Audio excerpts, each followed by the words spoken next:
Graça e paz, meus irmãos, graças a Deus, mais um dia do nosso propósito, 365 dias na palavra, nosso dia 210. Eu estou muito feliz porque até aqui o Senhor tem nos ajudado, tem nos fortalecido e tem falado grandemente conosco aos nossos corações através da leitura da sua palavra. Então eu quero te convidar, se esse é o primeiro vídeo que você está assistindo, se inscreva nesse canal, ative o sininho das notificações e inicie o seu plano de leitura anual a partir do dia 1º, amém? Todos os dias temos aqui um encontro marcado com leituras em vídeos de 15 a 20 minutos e o Senhor dessa forma tem nos alimentado diariamente. Convide aí os seus amigos, os seus irmãos, mande o link desse canal nos grupos da igreja e vamos juntos nos fortalecer, amém? Antes de darmos continuidade no dia de hoje, vamos orar, convidando a presença do Espírito Santo nesse dia para fazer essa leitura juntamente conosco. Feche seus olhos e oremos ao Senhor. Grande Deus e Pai amado, Senhor Deus, exaltado e glorificado é o teu santo nome, Deus. Pai, neste momento eu quero te pedir perdão por todos os meus pecados, por tudo aquilo, Senhor Deus, que eu tenho feito que não tem te agradado, Senhor. Deus, eu me perdoar em nome de Jesus. E eu te peço, Pai, coloca o fruto do teu Santo Espírito, Senhor Deus, não somente em mim, mas os meus irmãos também que estão nesse momento, Pai, ouvindo e recebendo essa oração. Pai, fica conosco, nós necessitamos da tua presença. Convidamos, Senhor Deus, neste momento a presença do teu Espírito Santo. Espírito Santo de Deus, nos dá clareza e entendimento da palavra do Senhor. Fala conosco, Senhor Deus, em nome de Jesus, Pai. Fica conosco, em nome de Jesus. Amém, amém e glórias ao Senhor. Vamos então dar continuidade no nosso propósito. Hoje no livro de Esdras, no seu capítulo 5. Amém? Abram aí as vossas Bíblias em Esdras, capítulo 5. Vamos ler novamente na NVI, Nova Versão Internacional, traduzida aí para o português. Amém? Todos encontraram? A carta de Tatenai a Dario, versículo 1. Ora, o profeta Ageu e o profeta Zacarias, descendentes de Ido, profetizaram aos judeus de Judá e de Jerusalém em nome do Deus de Israel que estava sobre eles. Então Zorobabel, filho de Sealtiel, e Jesua, filho de Josadaque, começaram a reconstruir o templo de Deus em Jerusalém. Os profetas de Deus estavam com eles e os ajudavam. Tatenai, governador do território a oeste do Eufrates, Setar-Bozenai e os seus companheiros foram logo perguntar a eles: quem os autorizou a reconstruir este templo e completar esta estrutura? Eles também perguntaram: como se chamam os homens que estão construindo este edifício? Os olhos de Deus, porém, estavam sobre os líderes dos judeus, e eles não foram impedidos de trabalhar até que um relatório fosse enviado a Dario e dele se recebesse uma ordem oficial a respeito do assunto. Esta é uma cópia da carta que Tatenai, governador do território situado a oeste do Eufrates, Setar-Bozenai e os seus companheiros, ou seja, os oficiais do oeste do Eufrates, enviaram ao rei Dario. O relatório que lhe enviaram dizia o seguinte: ao rei Dario, saudações de muita paz. Informamos o rei de que fomos à província de Judá, ao templo do grande Deus. O povo o está reconstruindo com grandes pedras e já estão fixando as vigas de madeira nas paredes. A obra está sendo executada com diligência e apresentando rápido progresso. Então, perguntamos aos líderes: quem os autorizou a reconstruir este templo e estes muros? Também perguntamos os nomes dos líderes deles, a fim de registrá-los para tua informação.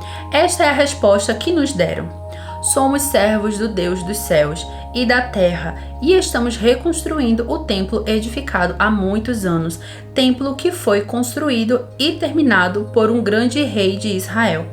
Visto, porém, que os nossos antepassados irritaram o Deus dos céus, ele os entregou nas mãos do babilônio Nabucodonosor, rei da Babilônia, que destruiu este templo e deportou o povo para a Babilônia. Contudo, no seu primeiro ano como rei da Babilônia, o rei Ciro emitiu um decreto ordenando a reconstrução desta casa de Deus.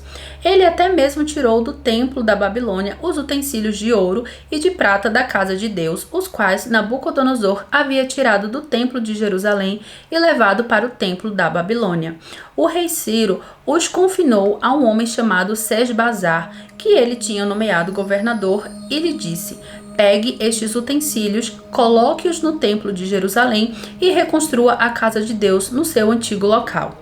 Então, Sesbazar veio e lançou os alicerces do templo de Deus em Jerusalém. Desde aquele dia, o templo tem estado em construção, mas ainda não foi concluído. Agora, se for do agrado do rei, que se faça uma pesquisa nos arquivos reais da Babilônia para verificar se o rei Ciro, de fato, emitiu um decreto para a reconstrução da casa de Deus em Jerusalém. Aguardamos do rei a decisão a respeito deste assunto. Glória a Deus, dando continuidade no livro de Esdras, capítulo 6. O decreto de Dario.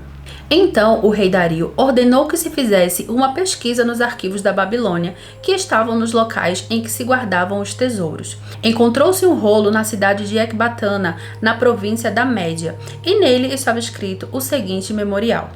No primeiro ano do seu reinado, o rei Ciro promulgou um decreto acerca do templo de Deus em Jerusalém, nestes termos: que o templo seja reconstruído como local destinado à apresentação de sacrifícios e que se lancem os seus alicerces. Ele terá 60 côvados de altura por 60 côvados de largura, com 3 carreiras de pedras grandes e uma carreira de madeira. O custo será pago pela tesouraria do rei.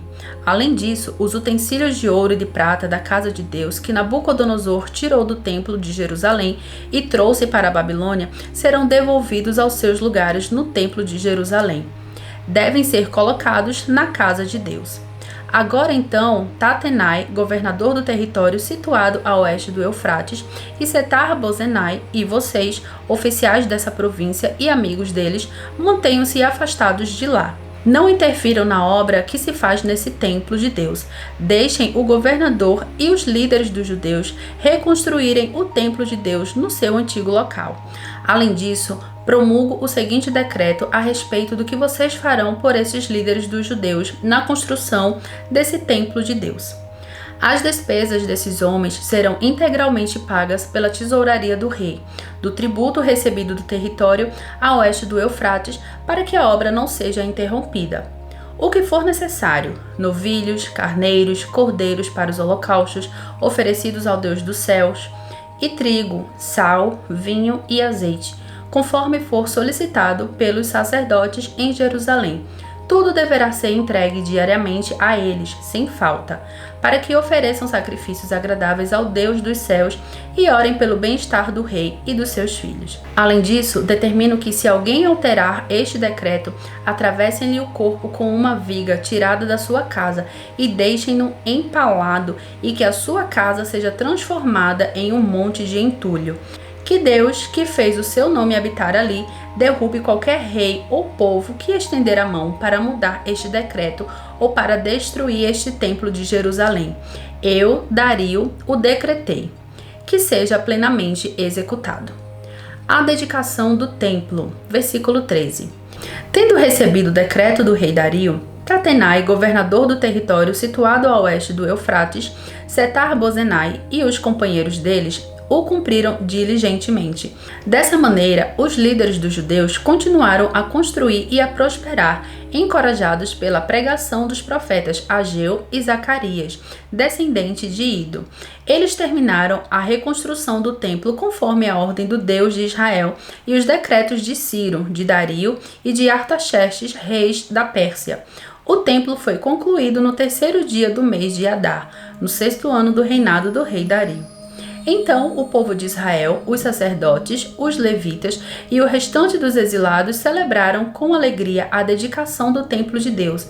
Para a dedicação do templo de Deus, ofereceram 100 touros, 200 carneiros, 400 cordeiros e, como oferta pelo pecado de todo Israel, 12 bodes, de acordo com o número das tribos de Israel. Organizaram os sacerdotes nas suas divisões e os levitas nos seus grupos para o serviço de Deus em Jerusalém, conforme o que está escrito no livro de Moisés. A celebração da Páscoa. No 14º dia do 1º mês, os exilados celebraram a Páscoa. Os sacerdotes e os levitas tinham se purificado. Estavam todos cerimonialmente puros. Os levitas sacrificaram o cordeiro da Páscoa por todos os exilados, por seus colegas sacerdotes e por eles mesmos. Assim, os israelitas que tinham voltado do exílio comeram do cordeiro, participando com eles todos os que se haviam separado das práticas impuras dos seus vizinhos gentios, para buscarem o Senhor, o Deus de Israel. Durante 7 dias, eles celebraram com alegria a festa dos pães sem fermento, pois o Senhor os enchera de alegria ao mudar o coração do rei da Assíria, dando-lhes força na obra de reconstrução do templo de Deus, o Deus de Israel. Glória a Deus, leitura finalizada no dia de hoje e que o Senhor continue abençoando a sua vida para que você amanhã esteja aqui novamente firme e forte para se alimentar da palavra do Senhor.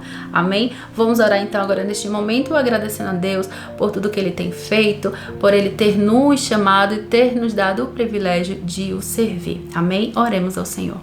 Senhor meu Deus e Pai querido, mais uma vez, Senhor Deus, nos colocamos diante da Tua presença. Deus, eu quero Te agradecer, Pai, pelo privilégio, pela honra que é Te servir. Obrigada, Senhor Deus, pela oportunidade que o Senhor nos concedeu, Pai, no dia de hoje, de ter a Tua palavra em nossas mãos e nos alimentarmos, Senhor Deus, dela, porque, Deus, a Tua própria palavra diz, Senhor Deus, que ela é viva, ela é eficaz, Senhor Deus, ela é o pão diário, Pai, para as nossas vidas. Senhor, eu Te peço, continua nos firmando em Teus caminhos, Pai, nos livrando de todo mal, Senhor Deus, a nós e a nossa casa, Pai, em nome de Jesus. Senhor Deus, nós colocamos tudo em Tuas mãos porque nós cremos em Ti, nós cremos que o Senhor é o Deus Todo-Poderoso, Criador dos céus e da terra, Pai. Fica conosco, Deus, em nome de Jesus, Pai. Amém.